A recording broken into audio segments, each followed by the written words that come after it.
أعوذ بالله من الشيطان الرجيم. بسم الله الرحمن الرحيم. الحاقة ما الحاقة وما أدراك ما الحاقة. كذبت ثمود وعاد بالقارعة.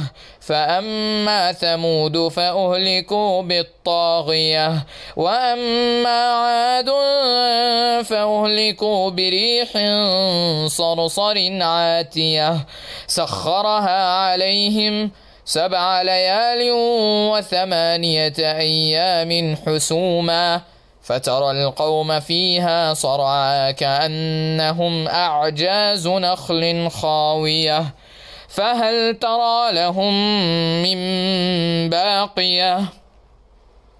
وجاء فرعون ومن قبله والمؤتفكات بالخاطئة، فعصوا رسول ربهم فأخذهم أخذة رابية. إنا لما طغى الماء حملناكم في الجارية لنجعلها لكم تذكرة وتعيها أذن واعية. فإذا نفخ في الصور نفخة واحدة وحملت الأرض والجبال فدكتا دكة واحدة، فيومئذ وقعت الواقعة، وانشقت السماء فهي يومئذ واهية، والملك على أرجائها، ويحمل عرش ربك فوقهم يومئذ 8.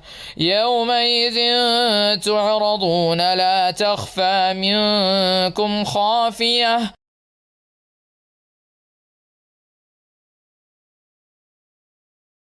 The inevitable reality. What is the inevitable reality? And what can make you know what is the inevitable reality? Samud and Ad denied the striking calamity. So as for Samud, they were destroyed by the overpowering blast. And as for Ad, they were destroyed by a screaming, violent wind, which Allah imposed upon them for 7 nights and 8 days in succession, so you would see the people therein fallen as if they were hollow trunks of palm trees. Then do you see of them any remains? And there came Pharaoh and those before him and the overturned cities with sin. And they disobeyed the messenger of their Lord, so he seized them with a seizure exceeding in severity. Indeed, when the water overflowed, we carried your ancestors in the sailing ship, that we might make it for you a reminder and that a conscious ear would be conscious of it.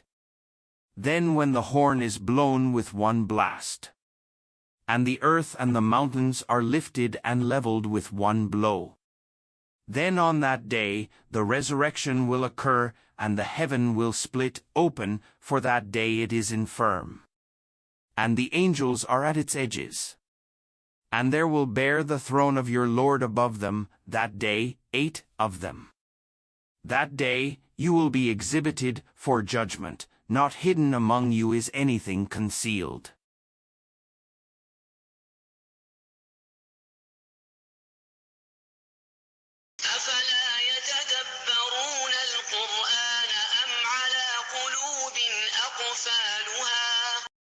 Then do they not reflect upon the Quran, or are there locks upon their hearts?